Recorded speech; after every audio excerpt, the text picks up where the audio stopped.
Chapter 1.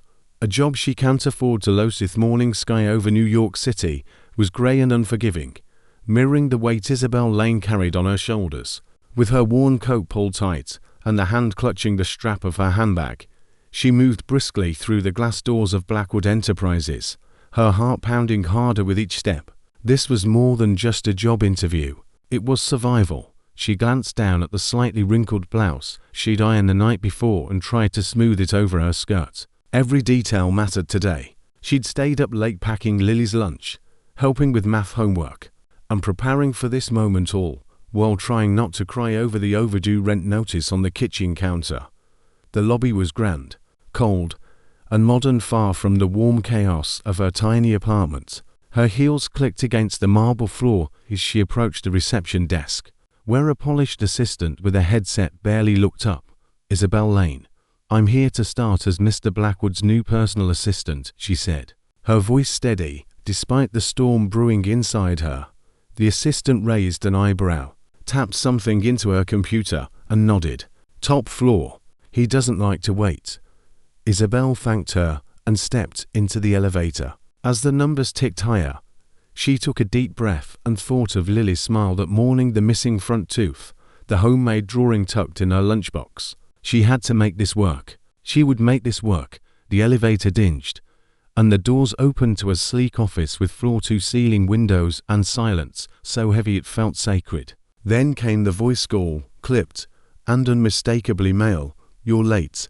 Isabelle turned and saw him, Damien Blackwood. In person, he was even more intimidating than the online articles made him out to be. Tall, sharp-featured, and dressed in a suit that probably cost more than her annual rent, he radiated power. His dark eyes assessed her like she was a problem needing to be solved. "I'm not late, Mr. Blackwood. It's 9 a.m. on the dot," she replied, standing tall despite the tremble in her knees. His brow lifted. "Exactly. I don't like dot. I like early." "I'll remember that," she said, refusing to let him rattle her. He walked past her toward his desk, every movement calculated and smooth. "I go through assistants like coffee filters. If you're expecting to coast through the day with coffee runs and calendar invites, quit now." "I'm not here to coast," Isabelle replied. "I'm here to work, and I need this job." He turned, his gaze piercing. "Need is a dangerous word, Ms. Lane. It makes people sloppy." "I'm not sloppy," she said quietly. For a long moment, silence stretched between them. Then, almost imperceptibly, he gave a nod. "Good. Start with the week's agenda. Then organize my travel schedule and clear out any personal requests from my inbox. I don't deal with those, ever." As he turned back to his laptop, Isabelle found her place at the desk outside his office. Her hands were still trembling, but she typed with precision, absorbing every detail. Damien Blackwood might be cold, but she'd weathered worse storms. She didn't know it yet, but something had shifted. In that brief exchange, something about her had made him pause, and in his world of steel and glass, Isabelle Lane had just lit the smallest, warmest spark. Chapter 2. Ice and fire. By the end of her first week, Isabelle Lane had learned to things. Damien Blackwood ran his company with military precision, and he didn't believe in praise. Every morning, she arrived 15 minutes early, just to ensure the day began without a hitch. She memorized his schedule, kept his coffee at the perfect temperature, and had documents signed, sealed, and filed before he asked for them. And still, he barely spared her a glance.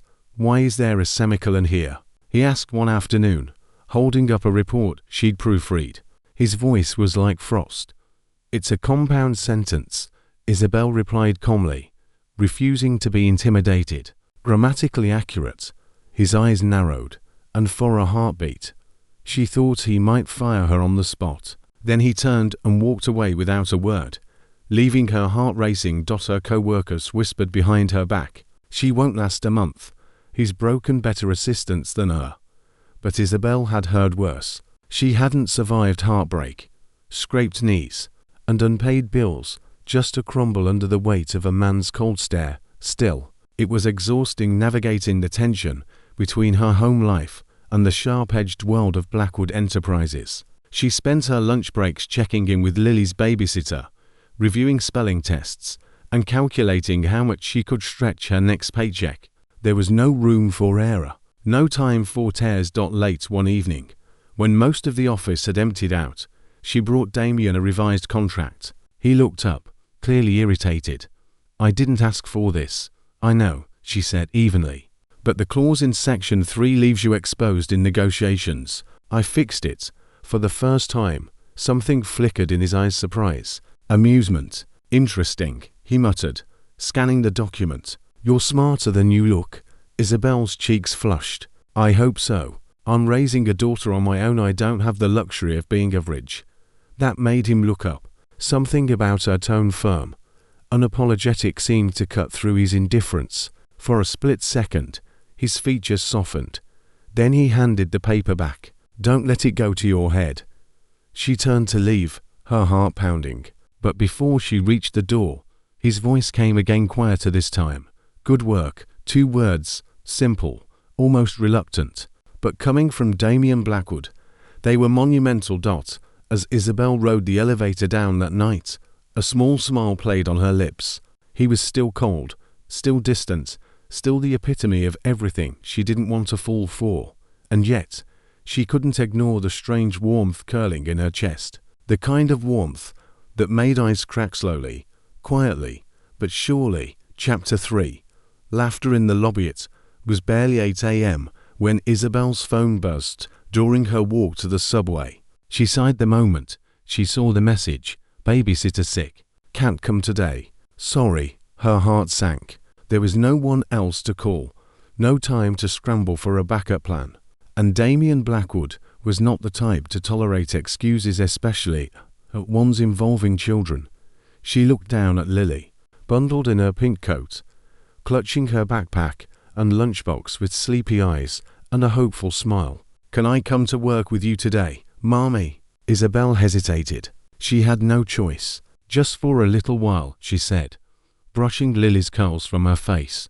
"But you have to be very quiet, like a little mouse." "Think you can do that?" Lily nodded seriously. "I'll be the quietest mouse in the whole world." By the time they arrived at Blackwood Enterprises, Isabelle's nerves were fraying. Her heart thumped like a drum as they entered the grand lobby, her daughter's small hand wrapped tightly in hers.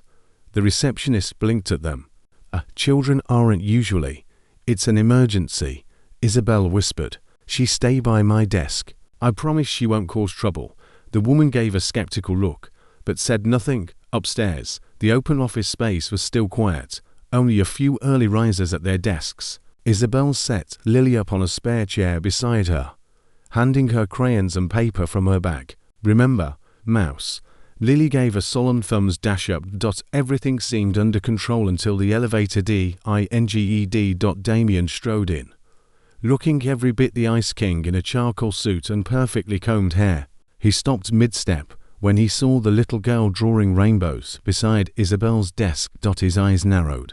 "What is this?" Isabelle rose quickly. "I'm so sorry, Mr. Blackwood. My babysitter cancelled last minute. I had no one else to help. I'll find a way to fix it."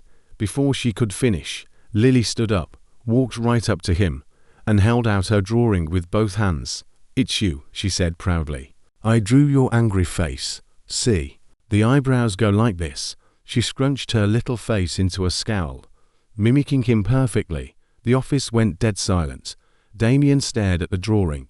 Then, slowly, shockingly, he let out a soft laugh. Just one. But it echoed through the space like a dropped glass. Isabelle blinked. She had never heard him laugh before. Neither had anyone else. "Your daughter is perceptive," he said at last, handing the picture back with a hint of a smirk. Isabelle felt her breath return. "She's honest, she's brave," he added, glancing at Lily, who was already back to coloring like nothing had happened. He walked into his office without another word. But as the glass doors closed behind him, Isabelle caught it, a twitch, at the corner of his mouth. Later that day, when she gathered Lily's drawings to throw them away, she noticed one was missing. The one with Damien's scowling eyebrows. It wasn't in the trash. It wasn't under the desk. It was tucked neatly beneath a paperweight on Damien's glass table. And though he never mentioned it, Isabelle saw it every morning of that's right there in plain view, like a silent reminder that even the iciest hearts could be warmed by a child's simple joy. Chapter 4. The man behind the masked rhythm of work returned quickly after Lily's unexpected visit. Damien didn't mention it again, and Isabelle didn't bring it up, but something had shifted, quiet and unspoken. He wasn't warm. Damien Blackwood didn't do warm, but there was a subtle change, how he looked at her. Less clinical, less detached. Sometimes she caught him studying her when he thought she wasn't looking. One rainy afternoon, Isabelle stayed late to finish a backlog of reports. Most of the staff had gone home, the office bathed in a soft hush broken only by the tapping of her keys and the rain streaking against the windows. She glanced toward Damien's office and saw the light still on, the silhouette of him sitting alone, unmoving. Moments later, his voice came through the intercom. "Come in." She entered cautiously, holding a report. "You wanted something, Mr. Blackwood." He didn't look up. Instead, he was staring out the floor-to-ceiling window, watching the rain slide down the glass like tears. "Did you ever lose someone, Isabelle?" The question stopped her in her tracks. Yes, she said softly. "My mother. When I was 16, he nodded once, as if confirming something. "My sister, Julia. She died in a car crash 6 years ago." Isabelle took a careful step forward. "I'm so sorry." Damien exhaled slowly, as if the memory was heavy enough to steal his breath. "She was the only person who really knew me. The only one who didn't expect me to be perfect. She loved mess, chaos, music I couldn't stand. She used to paint the ugliest things and call them masterpieces. I told her she was wasting her talent." He paused, the silence aching. "I never got to say goodbye."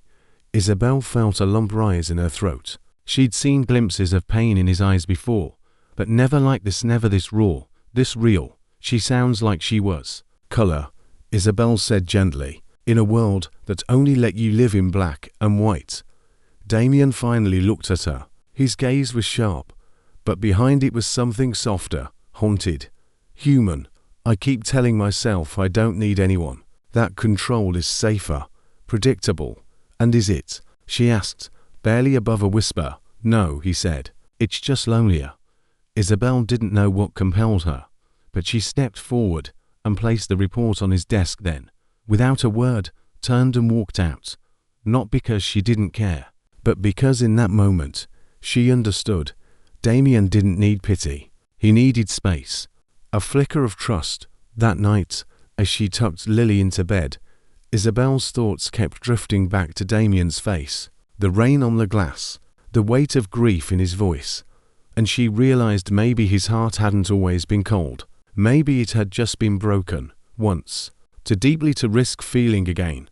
But broken things could be rebuilt. And hearts, even frozen ones, could learn how to beat again. Chapter 5.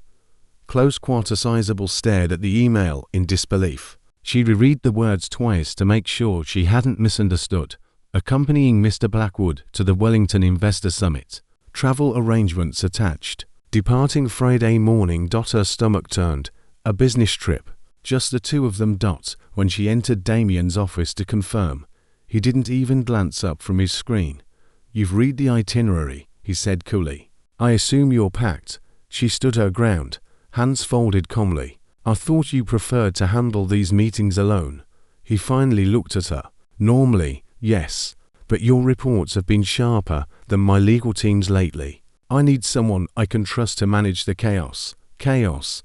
That was her life in a word. By Friday morning, Isabelle was sitting beside Damien in the back of a sleek town car heading to the private airport. She kept her hands clasped tightly in her lap, painfully aware of the sharp line of his jaw, the crisp scent of his cologne, the way his silence filled the air like a third passenger. The jet was luxurious, but the tension was suffocating. Damien buried himself in contracts, while Isabelle tried to read, but kept staring at the same page for 20 minutes. "Relax," he said suddenly, not looking up. "I don't bite." Isabelle blinked. "Unless someone uses a semicolon wrong." His eyes met hers and something rare happened. A smile. Faint, reluctant, but undeniably real. By the time they landed, the tension had shifted into something subtler, charged, curious. The hotel in Wellington was elegant, with adjoining suites. Isabelle couldn't help the tiny flutter in her stomach as the bellhop opened the door to her room and handed her the key. That evening, after back-to-back meetings and dinners with investors, Damien returned to the suite looking drained. Isabelle was already at the small desk, typing up the day's minutes. "You're still working?" he asked, loosening his tie. She shrugged. "I have a daughter who counts on me. I can sleep when she's in college." He walked past her, paused, and turned back. "What about you?" he asked suddenly. "When do you get to want something for yourself?" Isabelle's fingers stilled on the keyboard. She looked up at him, his sleeves rolled up, his expression unreadable. In this moment, away from the glass towers and boardrooms, Damien Blackwood didn't look like the cold CEO anymore. He looked like a man tired, guarded, and searching. "I used to want a lot of things," she said softly. "A home, a partner, a love story that wasn't built on sacrifice. But sometimes life rewrites the script." He didn't reply, but his eyes didn't leave hers either. That night, separated by one wall and 1,000 unspoken thoughts, neither of them slept easily, because something was shifting between email threads and elevator silences, boardroom tension, and hotel hallways. Something fragile, unwritten, inevitable. Chapter 6. A night of stars and secrets. The investor summit was finally over. After 2 long days of meetings, negotiations, and carefully curated smiles, Isabelle was exhausted. She stepped out onto the rooftop terrace of the hotel for a breath of fresh air, wrapped in her thin shawl against the cool night breeze. To her surprise, Damien was already there alone, leaning against the railing, his shirt sleeves rolled to his elbows, and a tumbler of something amber in his hand. City lights twinkled in the distance, but his eyes were lifted to the stars. She hesitated, but he turned slightly, sensing her presence. "Couldn't sleep either?" he asked. Isabelle nodded and joined him, standing a cautious distance away. "Too many thoughts, and too much caffeine." He gave a faint smile. The curse of the overachiever. They stood in silence for a moment. The wind tugged gently at her hair. Then Damien spoke, his voice quieter than she'd ever heard it. "Julia used to love the stars. Said they made her feel small in a good way." Isabelle turned toward him, surprised he was sharing again. "Most people need to feel important," he continued, sipping his drink. "She thought being small made her part of something bigger. I never understood it. Until lately." There was a vulnerability in him now, exposed like the sky above the mendless, unknowable. "Is that why you work so hard?" she asked gently.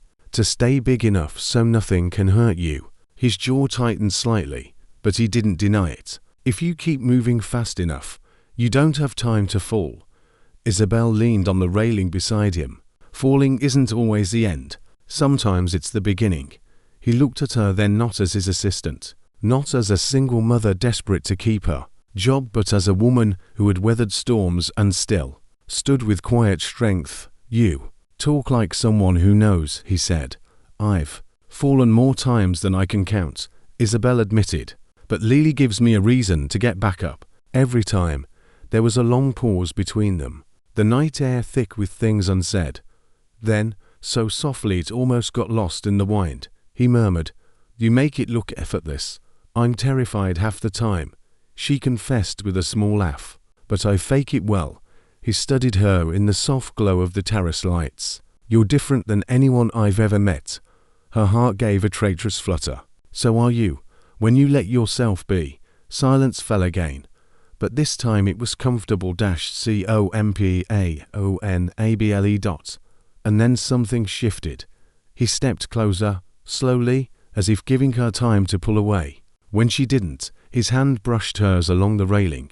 Their fingers lingered, warm, unspoken, real, but he didn't kiss her.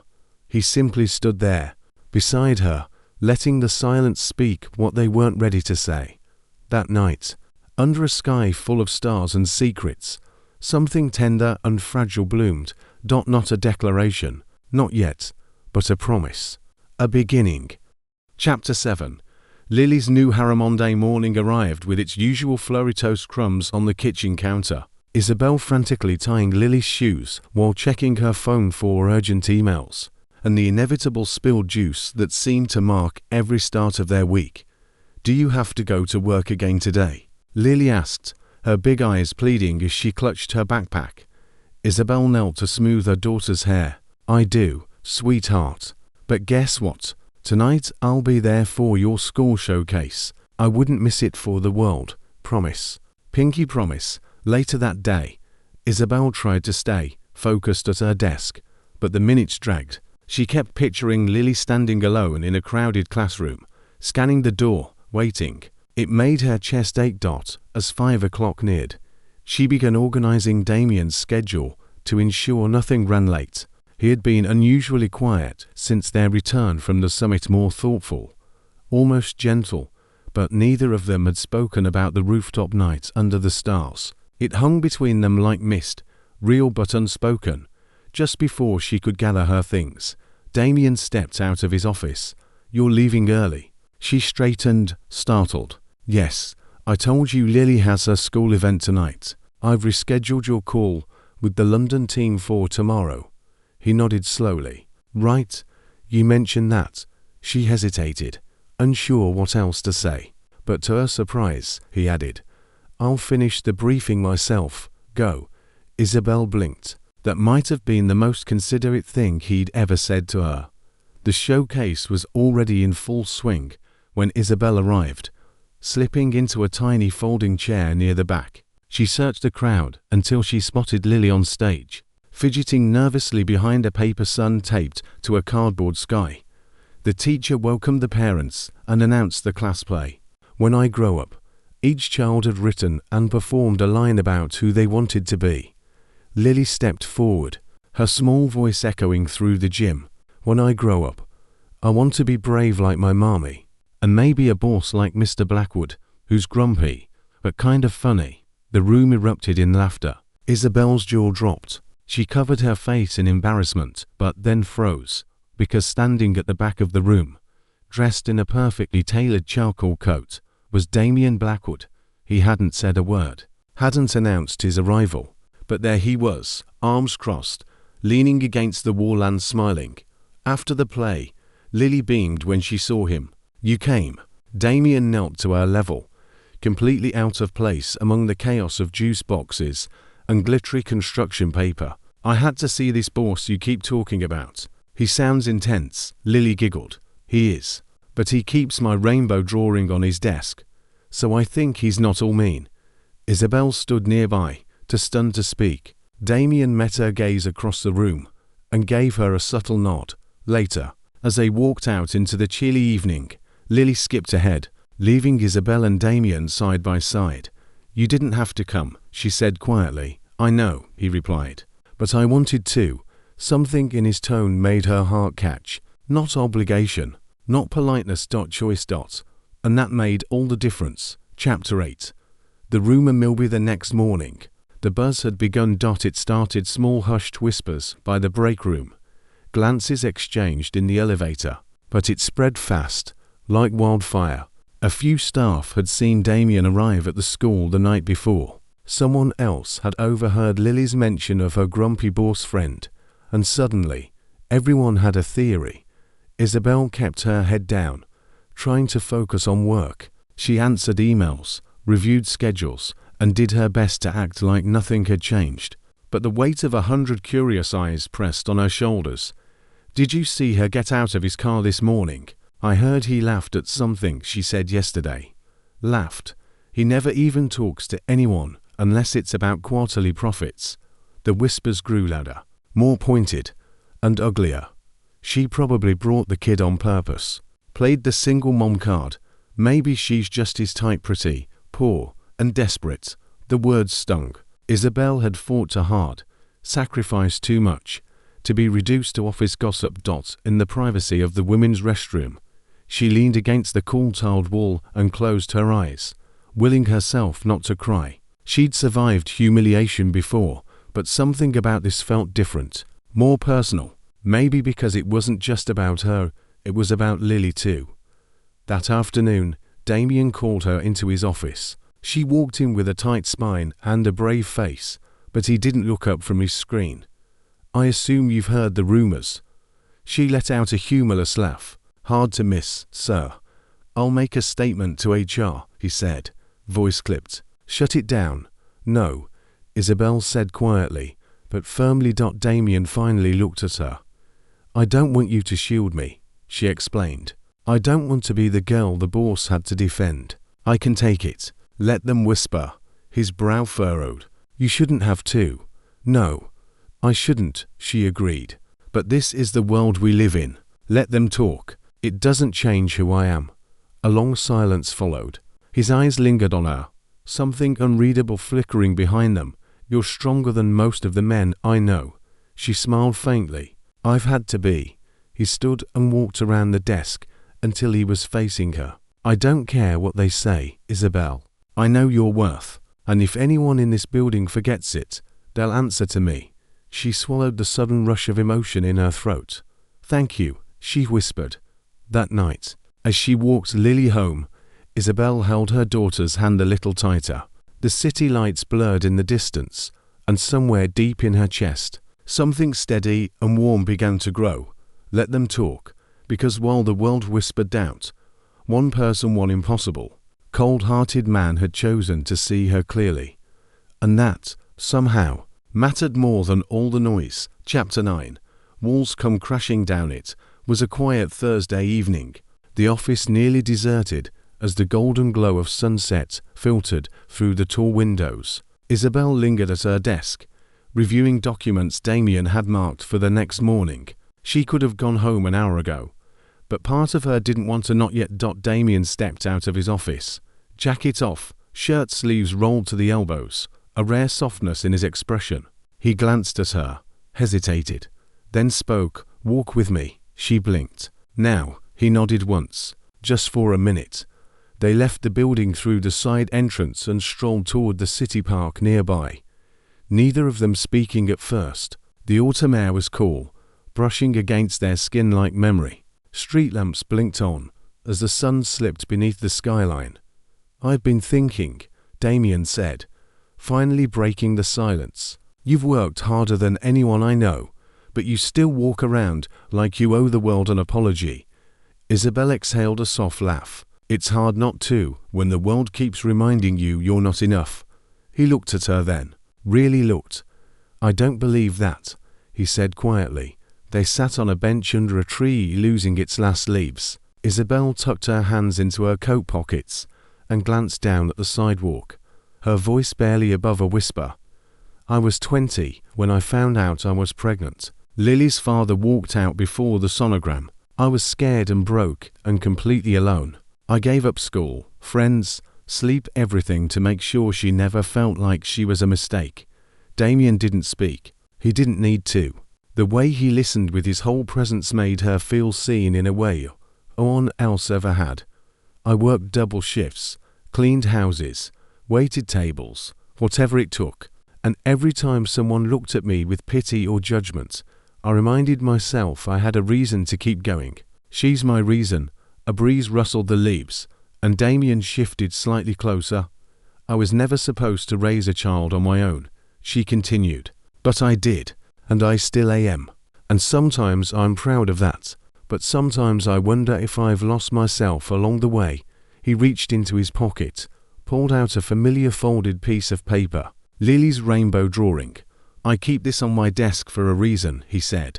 "Not just because it makes me smile, but because it reminds me what strength looks like. Real strength." Her breath caught. "I see you, Isabelle," Damien said, his voice low, steady. "All of you. Not just the assistant, not just the mother. You're not invisible. Not to me." Something in her chest cracked. A wall she didn't even realize she'd built out of years of survival. She blinked quickly, but a tear escaped anyway. "I'm not used to being seen," she whispered. "Get used to it," he replied gently, "because I'm not looking away." For the first time in a long, long while, Isabelle didn't feel like she was walking through life alone. She felt like someone was finally walking beside her. Chapter 10.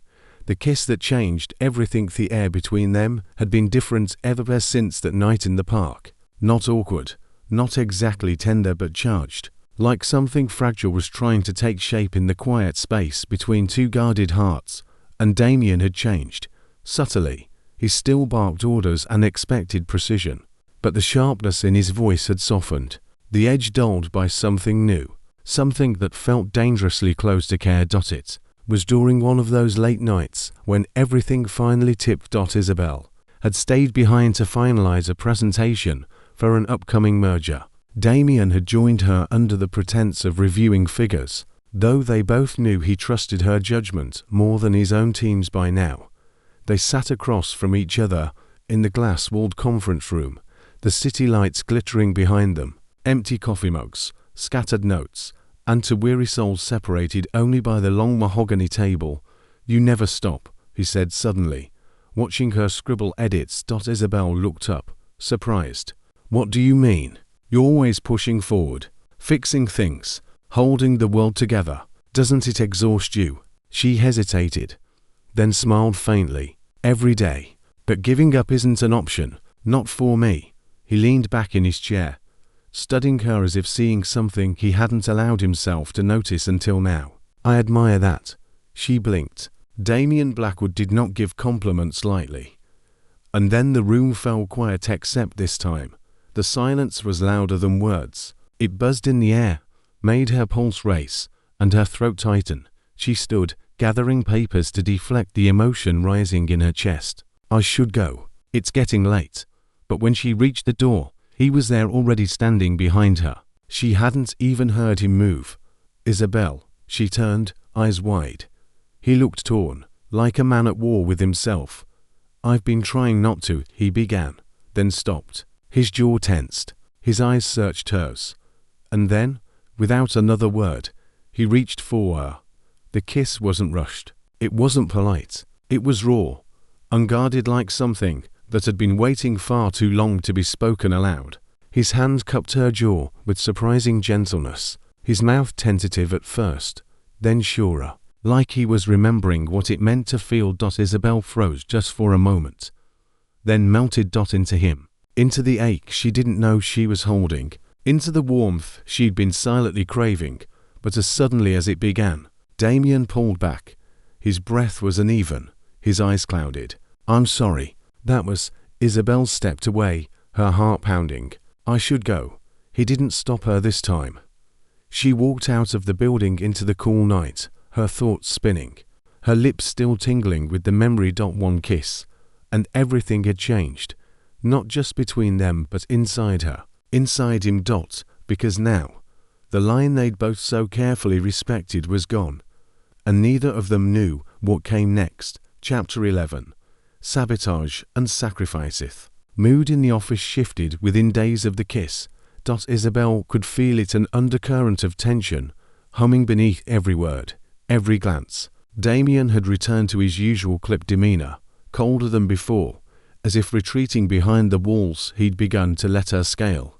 He barely looked at her now, speaking only when necessary, and always in that curt, impersonal tone that once used to terrify her, but now just hurt. She told herself to focus on the work, to push the kiss into a dark, locked drawer in her mind. But it wasn't easy when every breath still remembered the warmth of his touch.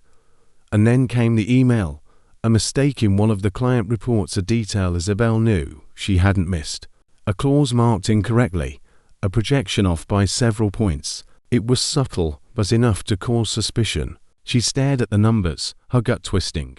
Someone had altered it. By noon, word spread. The client was furious. The executive board wanted answers. Damien called her into the conference room, his expression unreadable. The long, oval table was filled with high-ranking staff, including one she had never trusted, Brenna Hale, the polished and calculating director of strategy who had always treated Isabelle like she didn't belong. "I assume you're aware of the discrepancy," Damien said, arms crossed.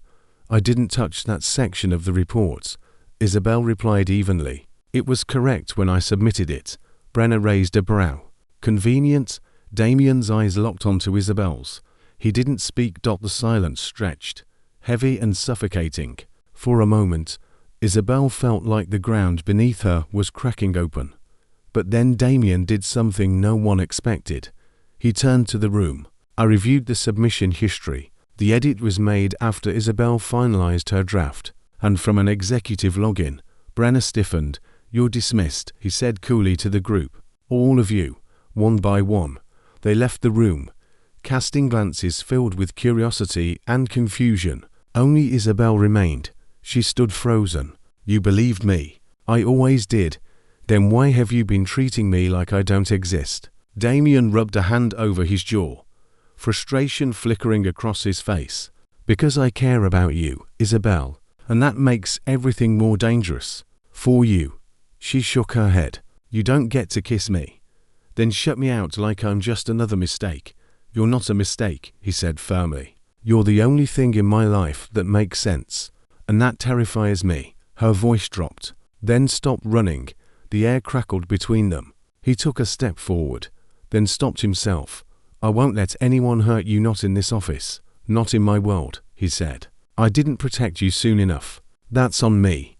But it won't happen again." Her chest tightened, emotion rising fast. "Then fight for me, Damien. Not from behind closed doors, out loud." He nodded slowly, something solid settling in his gaze. And in that moment, Isabelle knew. She wasn't alone anymore. He had made a choice, and he was finally willing to stand in the fire with her. Chapter 12. The cold returns. In the days following the confrontation, everything should have felt clearer, settled, even. But instead, the distance between them grew like frost creeping over glass. Damien hadn't gone back to ignoring her entirely, but something in him had shifted again. His eyes, once so open, were shuttered. His voice polite, but hollow. He was back to showing up early, leaving late, and burying himself in numbers and silence. Isabelle noticed every change, every pulled back glance, every time he stopped himself from standing too close. She told herself not to care, not to take it personally, but her heart, which had foolishly begun to hope, was aching from the sudden cold. Then came the charity gala. Blackwood Enterprises hosted the event every year, a polished, high society evening of gowns, speeches, and strategic networking. Damien had asked Isabelle to attend not as his date, but as his assistant. The clarification had stung more than she wanted to admit. She wore a simple navy dress, her hair pinned back, makeup soft. She looked beautiful, but out of place among the designer gowns and socialites with diamond laughs. Damien arrived late, of course, in a black tuxedo and effortless confidence. He looked every inch the billionaire executive. Heads turned, women flocked, and he let them. Isabelle watched from the sidelines as he smiled at a former flame, their laughter ringing out like the clink of champagne glasses. It was the version of him the world knew, untouchable, invincible, uninterested. But when their eyes met across the ballroom, the mask slipped for just a second, and that second was enough to shatter something inside her. She found him on the balcony later, his tie loosened, eyes fixed on the glittering skyline. "Is this what you really want?" she asked softly. "To go back to pretending none of it meant anything?" Damien turned, surprise flickering in his eyes. "Isabelle, don't," she whispered. "Don't give me that look like I imagined all of it. The late nights, the kiss, the way you defended me. That wasn't just work." He looked away, jaw clenched. "I'm not the kind of woman you can keep in the background," she continued. "And I'm not raising my daughter to believe that silence is love." He let out a slow breath. "I thought I could handle this, whatever this is, but I can't, not without risking everything." She swallowed hard. "And I was willing to risk everything for you." Neither of them spoke. The city lights blurred as tears welled in her eyes, but she refused to let them fall, not in front of him. "I can't keep chasing someone who keeps walking away," she said, voice trembling. "I won't." She turned and walked back into the crowd, her heels clicking like a goodbye with every step. Behind her, Damien stood still, silent and alone beneath the stars, and for the first time in a long time, he realized what it truly meant to feel cold, because this time, The ice wasn't protecting him, it was swallowing him whole. Chapter 13. Lily's tears. Damien's breakthrough apartment was quiet that evening. To quiet. Isabelle sat curled up on the couch, staring at the television without seeing a thing. Lily was in her bedroom, unusually silent after dinner. Normally, she'd be bouncing around with drawings or questions about planets or fairies. But tonight, she'd barely touched her food and had gone to her room without a word. The hurt Isabelle had tried so hard to hide was starting to show, even in the cracks she never meant to expose to her daughter. A soft knock came from Lily's door. "Sweetheart." Isabelle pushed it open gently. Lily was sitting cross-legged on the bed, her favorite stuffed bear in her lap. Her eyes were red. "I don't like it when you're sad," she whispered. Isabelle's heart broke. "I'm okay," she said, kneeling beside her. "Just tired." "No, you're not," Lily replied. "Stubborn in that way only children can be when they see straight through your soul. You're hurting. Is it because Mr. Blackwood didn't come back?" The question caught Isabelle off guard. "Lily, you said he was your friend," Lily said, voice cracking. "And he was mine too." And then came the tears, real ones. Big, quiet sobs that shook her small shoulders. "I thought he liked us," she whimpered. "But he left." Isabelle gathered her daughter into her arms, hugging her tightly as tears stung her own eyes. "He does like us," she whispered. "He's just afraid," Lily sniffled. "Why would anyone be afraid of us?" Isabelle didn't know how to answer that. Meanwhile, across town, Damien stood at the edge of his penthouse windows, staring at the skyline that had once given him everything. But tonight, it felt meaningless. Isabelle's voice echoed in his mind. "I won't keep chasing someone who keeps walking away." He saw Lily's drawings still pinned to the corner of his bookshelf, her bright scribbles, her laughter, her tears. He couldn't get the image out of his head. Lily's little face lighting up when she saw him at her school. The way she called him funny when no one else dared to. And Isabelle, strong, steady, always sacrificing, always giving, and now gone. Something snapped in him. Not out of panic, but clarity. This wasn't just about business anymore, or image, or fear. It was about love. And for once, Damien Blackwood didn't want to control the outcome. He just wanted to fight for what truly mattered. An hour later, Isabelle opened the door to a knock she wasn't expecting. There he stood, Damien, out of breath, drenched in rain, but standing tall, vulnerable. Before she could speak, a small figure darted past her. "Mr. Blackwood." Lily threw her arms around his waist, sobbing. "You left." Damien dropped to his knees and wrapped her in a firm, trembling hug. "I'm so sorry, sweetheart," he whispered into her hair. "I made a mistake, a big one, and I missed you. Both of you." Isabelle stood frozen, heart in her throat. Damien looked up at her, his voice thick. "I let fear make me forget what matters. But I remember now, and I'm here, if you'll let me be." It wasn't a grand speech. It wasn't perfect, but it was real. And for Isabelle, for Lily, it was everything. Chapter 14. Love worth fighting for. Next morning, the energy inside Blackwood Enterprises was unusually electric. Whispers floated through hallways and emails were being sent a little faster than usual. Word had spread that the ever-elusive CEO had called an all-staff meeting personally. Isabelle stood just outside the conference hall, heart pounding beneath her blouse. She wasn't sure what Damien was planning. All she knew was that he had shown up the night before not as her boss, not as the cold man she'd first met, but as the man who finally chose love over fear. He stood at the front of the room now, impeccably dressed in a dark navy suit, but with a softness in his eyes that most had never seen. "Thank you for coming," he began, his voice calm but resonant. "I won't take much of your time. I just need to say something, not as your CEO, but as a man who's learning how to be better." Isabelle felt her breath catch. "Some of you may have noticed changes lately," he continued. "Rumors, whispers, I've heard them too, and I'm not here to correct them. I'm here to clarify something else. He turned slightly and looked directly at her. Isabelle Lane is not just my assistant. She's not a stepping stone or a temporary fixture in this company. She's someone I respect, someone I admire, and someone I love. A collective gasp echoed through the room. Damien didn't waver. She's strong, smarter than half this board, and she's carried more weight than anyone should have to bear alone. I should have stood beside her sooner. I should have been braver. But I'm not making that mistake again. A silence fell so heavy. It felt sacred. And if anyone here has a problem with that, you're welcome to find employment elsewhere, he added, his tone suddenly sharp. This company was built on precision and ambition, yes, but from now on, it will also be built on integrity, on humanity, on people who know how to value each other. He stepped back, jaw tight, eyes locked on Isabelle.